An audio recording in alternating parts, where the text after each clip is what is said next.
What you're about to see is non-corporatized, independent activist news, and we can only keep creating it with your help. To become a patron, visit patreon.com/actout. This week marks the 15-year anniversary of the attacks on September 11th, 2001. Let's take a look at what these 15 years have brought us, the results of the war on terror and the terrorists made on both sides of the story. Then this Friday is also an anniversary, the 45th anniversary of the Attica prisoner uprising. And this year, prisoners across the US are commemorating it with their own actions for human rights and justice. Next up, join the fight against the Dakota Pipeline wherever there's a bank. And finally, words of wisdom, power, and inspiration from an activist who fought fascism not because she thought she'd win, but because there were fascists. From tweets to marching in the streets, this is Act Out.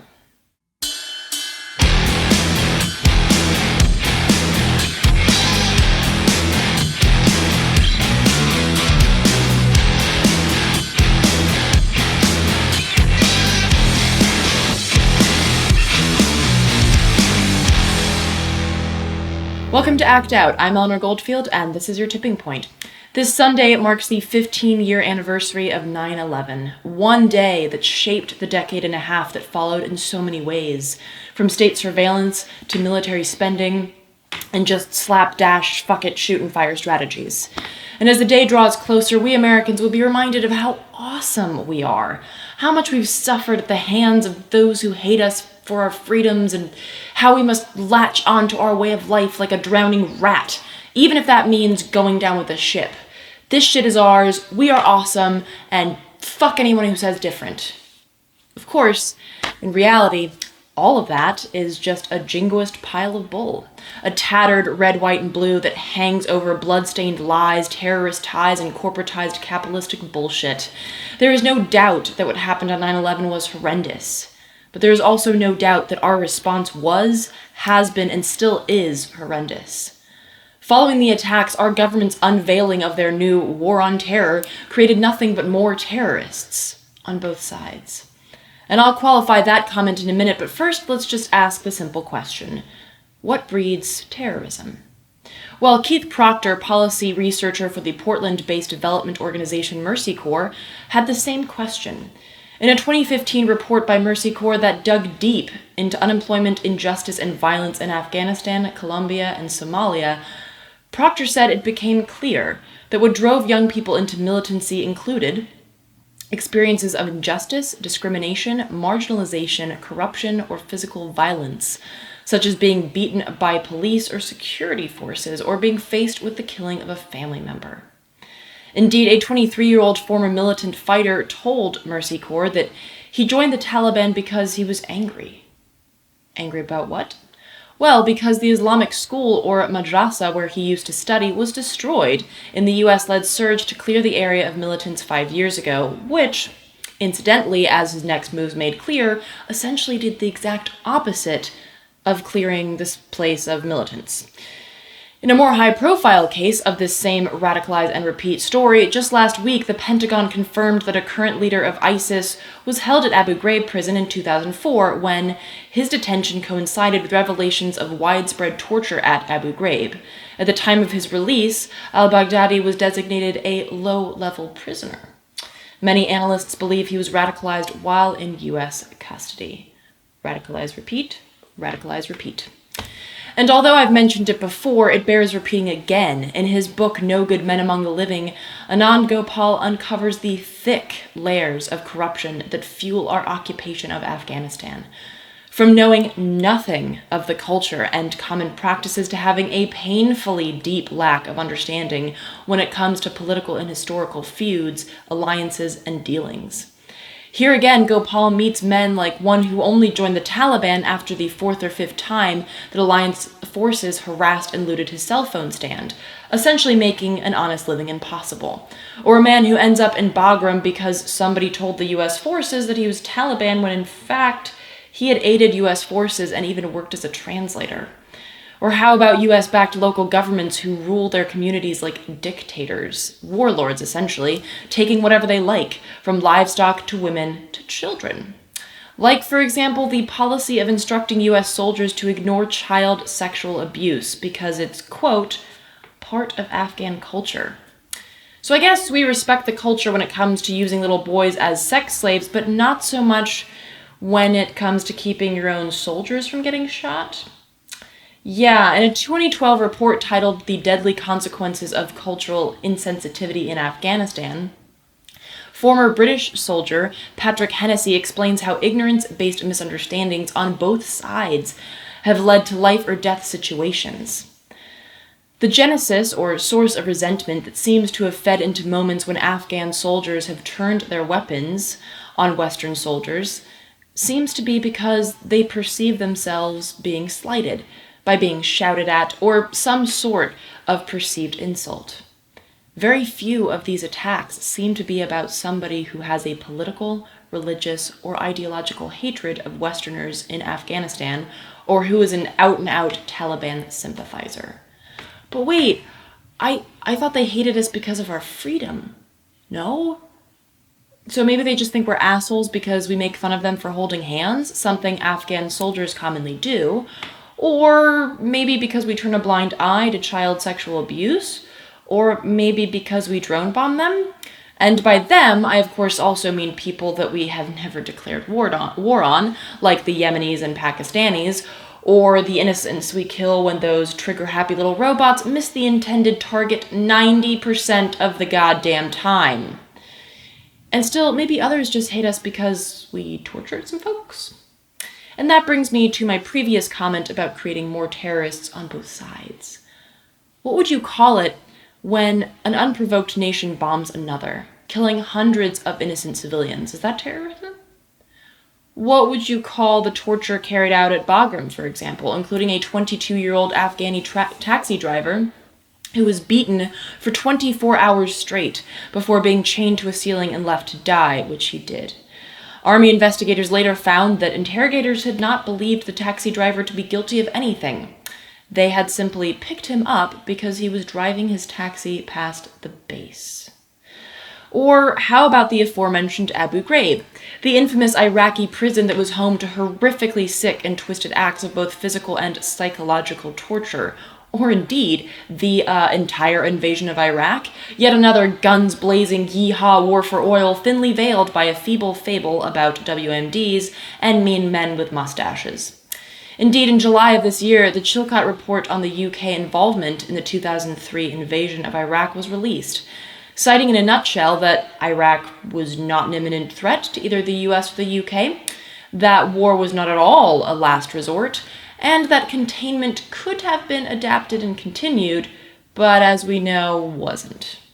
So, end result, at least 1 million and counting Iraqis dead, thousands more displaced, tortured, upwards of 150,000 killed in Afghanistan and Pakistan, and that's not to mention the deaths of our own soldiers, tallied currently at around 6,200, which of course only counts those that are killed in action. Which leads me to my next point. Would you call it an act of terrorism to also destroy the lives of your very own people? For example, Thomas Young, an Iraq war veteran who wrote an open letter to Bush and Cheney before he died in late 2014 from prolonged physical and psychological pain following his paralyzation in 2004. Part of his letter reads, "I write this letter, my last letter, to you, Mr. Bush and Mr. Cheney. I write not because I think you grasp the terrible human and moral consequences of your lies, manipulation, and thirst for wealth and power. I write this letter because, before my own death, I want to make it clear that I, and hundreds of thousands of my fellow veterans, along with millions of my fellow citizens, along with hundreds of millions more in Iraq and the Middle East, know fully who you are and what you have done. You may evade justice, but in our eyes you are each guilty of egregious war crimes, of plunder, and finally of murder, including the murder of thousands of young Americans, my fellow veterans, whose future you stole. Is stealing those futures an act of terrorism? Is the fact that 22 veterans commit suicide every day not indicative of Young's claim? Or the fact that HUD estimates more than 39,000 veterans are homeless on any given night in the US? Or that in 2014, more than $84 million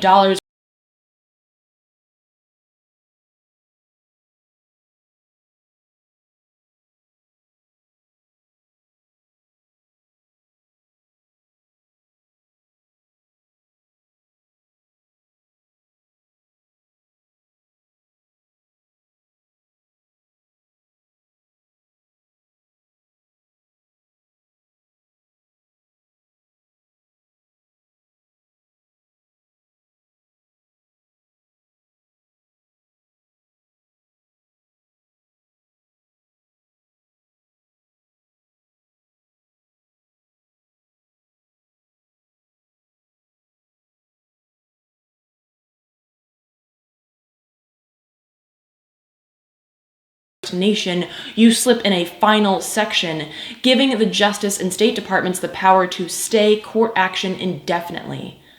All they have to do is inform the judge hearing the case that the U.S. government has engaged with Riyadh in diplomatic talks to resolve the issue.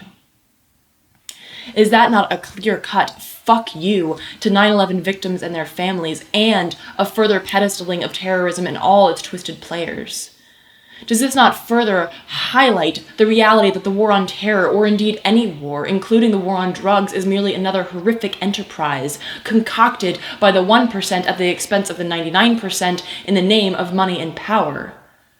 The people responsible for the acts of terror on 9/11 are but a select few in a much larger crop of terrorists, many of whom hide behind a freedom crusade of red, white, and blue. So really, when the powers that be ask you to cozy up this Sunday to commemorate the lives lost on 9/11 by falling in line, waving an American flag, and promoting our freedom, in a word, don't. No one hates us because of our freedom. They hate us because of our terrorism.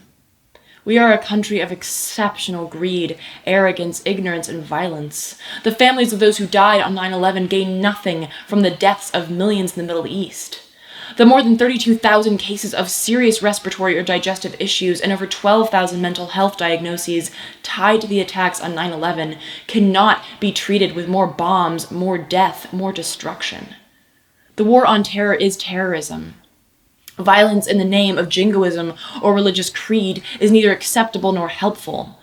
As Mozambique puts it in the new film The Confession, the right to self-defense is not the right to offend. And that goes for whichever side of the war on terror that you're watching this from. So instead of just letting this Sunday pass with yet another tired, red, white, and blue, chest-pounding, fear-crowning, unabashed celebration of war and hate, take stock of the chain of events. The causes and effects of our actions, their actions, and the overarching failure that is the war on terror. Think outside the lines that the powers that be draw. Consider the historical proof that violence only breeds violence, hate only breeds hate, and that our involvement in the Middle East has brought neither more safety nor more liberty for any people on either side. And now, speaking of sides, the aforementioned Mozambique, a British national, a Muslim man who was educated at a Jewish school, and a former prisoner at Gitmo. Beg stars in The Confession, a new documentary about his arrest and detainment that also dives into the dangerous policies in the war on terror and his outspoken perspectives on both Islam and Islamophobia. The film is available to stream on iTunes, and for a sneak peek, take a look at the trailer.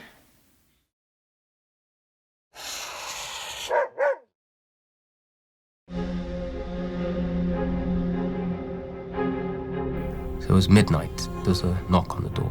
They put a gun to my head. They hooded me and they shackled my hands behind my back. That was it. I woke up in Guantanamo. Muazzam Beg from Birmingham, who was arrested by the CIA in Pakistan, is now being held at Guantanamo Bay in Cuba. The number of people being killed was so much. Nobody had an idea of the actual number. Nobody really cared of the numbers. I just believed in the right of these people to defend themselves. The right to self-defense is not the right to offend. Coming into conflict with the West would also mean coming into conflict with home. That's something I've never, ever wanted or advocated. The government has a narrative that this is all about ideology. It's about my belief, about my religion. And I'm saying to you, no, it's not. It's about torturing and bombing and abusing and killing and imprisoning without charge or trial. The state was flying into confrontation with me. They couldn't explain to me what it is that they think I've done. It's clear demonizing of the Muslim community. I wasn't anti-state. The state was anti-me. They're not responsible for creating the dodgy dossier. They're not responsible for anything that they do. They are completely immune.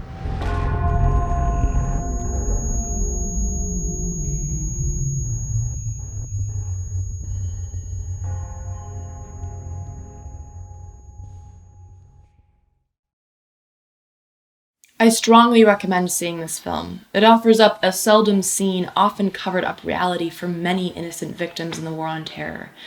As I mentioned before, so much suffering has been launched from the simple yet potent blend of arrogance and ignorance. By opening ourselves up to the truths of others and sharing our truths with them, we run the risk of rattling the thrones of those who don't want us to know peace. For more on the film, visit theconfessionfilm.com. So before we wrap up with a powerful quote of the day, let's take a quick look at the front lines, because this Friday is another important anniversary that will aptly be marked with renewed action and calls for justice. Friday, September 9th, marks the 45-year anniversary of the prison uprising at Attica Prison in New York.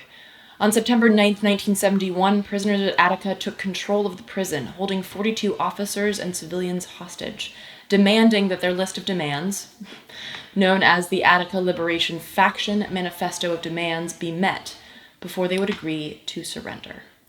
Among the 27 demands, protesters called for basic rights and better living conditions, including better medical treatment, fair visitation rights, and an end to physical brutality at the hands of the guards. None of the demands were met. Negotiations fell apart, and on September 13th, state troopers launched tear gas and opened fire on the prison yard for a solid 2 minutes, resulting in the deaths of several hostages and inmates. By the end of the firefight and the retake of the prison, 9 hostages and 29 inmates had been killed, including 21-year-old Elliot James L.D. Barkley, who at the time of the uprising was only days away from his release.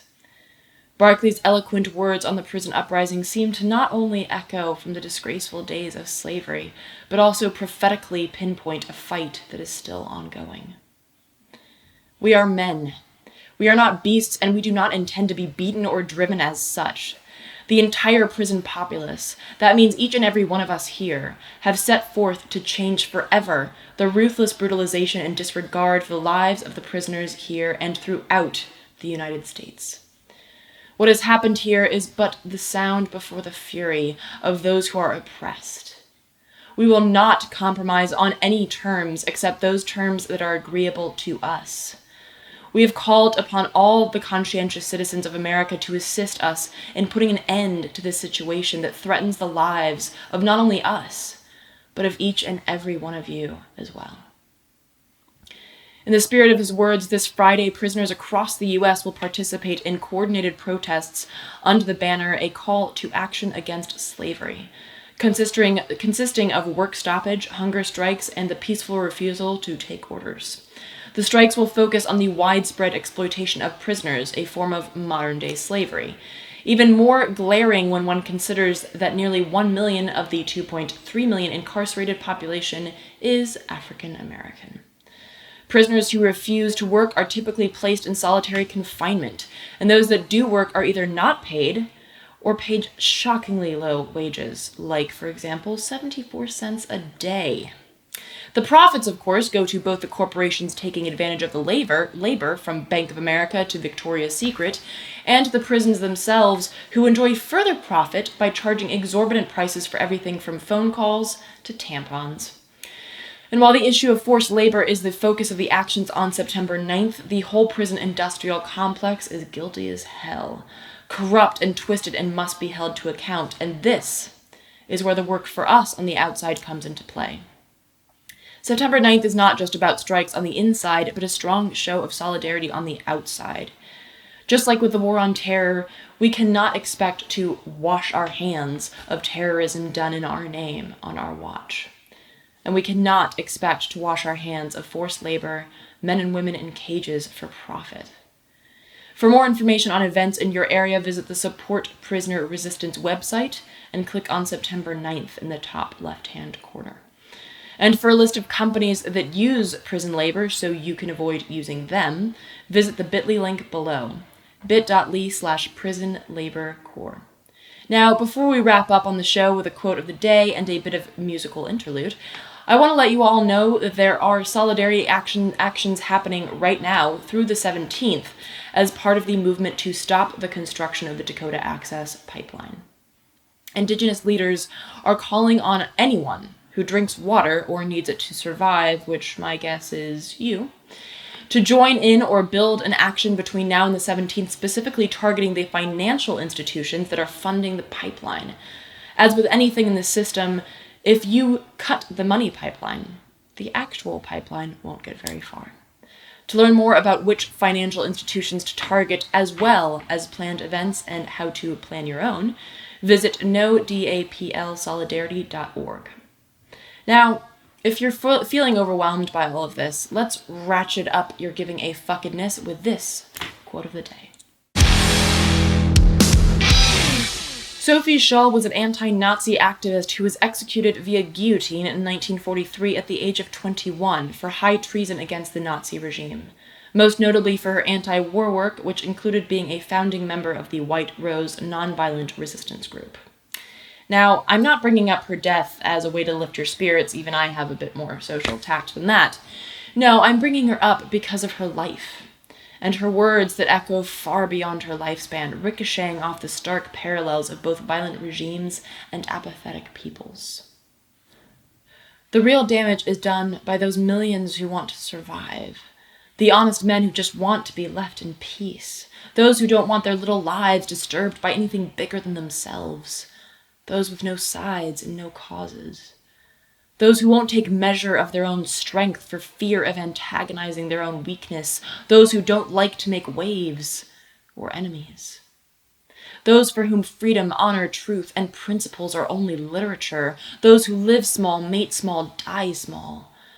It's the reductionist approach to life. If you keep it small, you'll keep it under control. If you don't make any noise, the boogeyman won't find you. But it's all an illusion, because they die too. Those people who roll up their spirits into tiny little balls so as to be safe. Safe? From what? Life is always on the edge of death. Narrow streets lead to the same places as wide avenues, and a little candle burns itself out just like a flaming torch does. I choose my own way to burn. The ones who live small, who live without choosing sides, thereby choosing the side of the oppressor, will still die. And at a point in time when war marks our foreign policy in broad strokes, climate change looms over every shortened spring, every blistering summer, racism, sexism, bigotry, and hate rise from moral cracks that we thought we had already filled in. At this point in time, your silence is violence. Your apathetic stillness condones death and destruction, whether that be a pipeline, a prison, for-profit system, or drone bombs in Yemen. So on both of these anniversaries, and indeed on any given day where apathy and safe inaction beckon from the cozy confines of a systemic status quo, let's choose not to just be left in peace.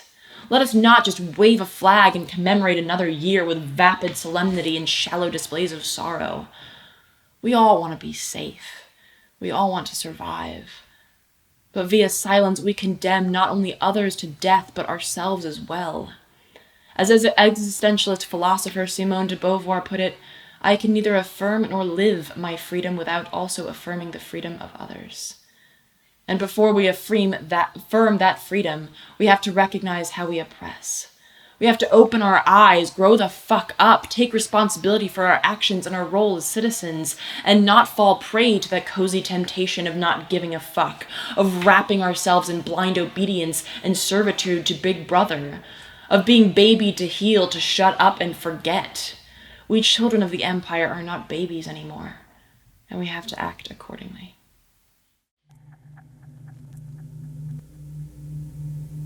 Twisted glass broken.